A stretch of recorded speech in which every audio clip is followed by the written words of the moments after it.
Ang kasunod mga kaibigan ay itong pula. Yan, titingnan po natin ang kanyang kaliskis mga kaibigan. So time out muna po tayo mga kaibigan. Ayan po mga kaibigan. Yan. Ito po siya, mayroon siyang may paningit dito na maliit mga kaibigan. Maliit lang. Tapos dito may cut din siya. Ito may cut din siya. May cut din ho dito. Tapos dito sa taas na banda may baak din siya dito mga kaibigan. Ito may baak din siya. Tapos ito hanggang dito. Ang kanyang kaliskis nito mga kaibigan ay yan o. Yan. Dire-diretso yan hanggang dito. Yan.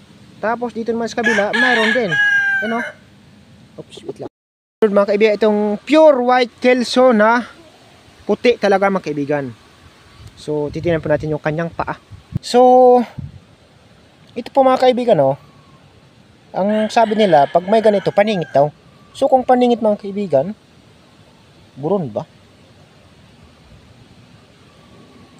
Hindi masyado makita yata sa camera. Parang hindi makita na camera. Ayan isa. Tapos dalawa. Tatlo. So tatlo mga kaibigan niya magkasunod yung sinasabi niya na paningit. Kung ito ay paningit nga. Dito naman sa kabila, ayan, ito ay nandito banda. So isa, dalawa. Tapos may putal dito sa tapat ng tahid yung pantatlo naman. Tapos dito naman sa taas na banda, dalawa din magkasunod mga kaibigan na paningit, kung paningit ang tawag dyan. So ito po mga kaibigan ang hindi ko na kung ang tawag dito. Ayan po mga kaibigan, yan, isa, dalawa. Tapos may putol siya. Magkadugtong na kasi ang dalawang kaliskis na may biyak sa gitna. Tapos dito sa tapat ng tahid yun, yung paningit ulit na sinasabi. May putal lang siya isa. Tapos pagdating naman dito sa taas mga kaibigan, ayan meron din siyang paningit hanggang dito. Ganun ba ang tawag doon mga kaibigan? Ako hindi ko naman kasi alam. Tapos dito sa kanyang right feet naman ay ito, isa, dalawa, tatlo. Tapos may tapat ng tahid. So ayan lang mga kaibigan. Hindi ko alam kung anong tawag dyan mga kaibigan. So ito po ay pure natin na white kelso. Ayan.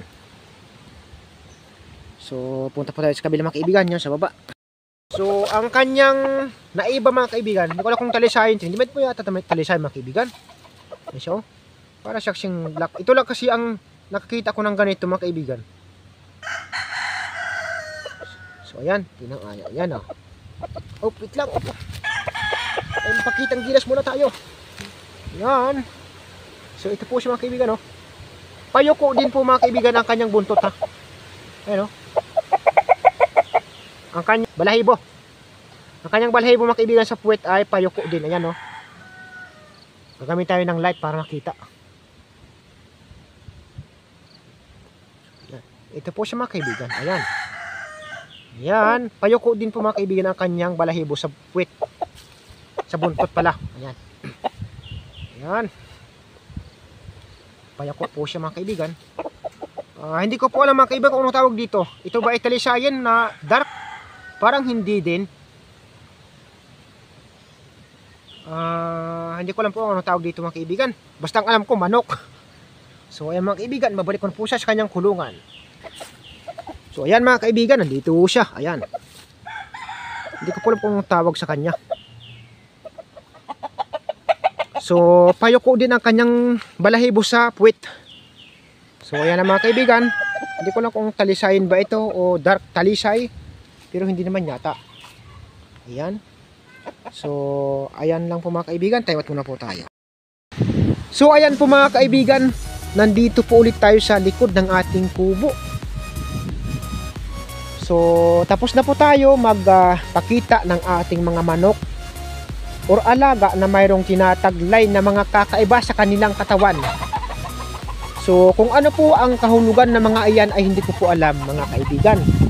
So kung may alam po kayo sa mga ganyan, sa mga taglay ng manok, sa mga ganyan, ay maaari naman po kayong mag-comment para alam ko din po ang mga kahulugan. So disclaimer lang, ito ay for entertainment purposes only. Ako'y nag-share lang po ng aking nakita sa aking mga alaga. Ako po ay baguhan lang magmamanok, mga kaibigan. Nagsisimula pa lang po ako. Nagsisimulang magtuklas patungkol sa pagmamanok.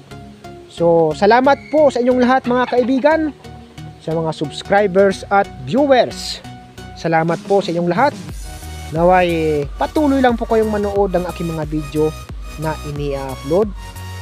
So kung mayroon po kayong natutunan at nagustuhan ang aking video, huwag po ninyong kalimutang mag-like, mag-share at higit sa lahat, mag-subscribe para lagi pa rin po kayong updated sa mga susunod kong video na i-upload.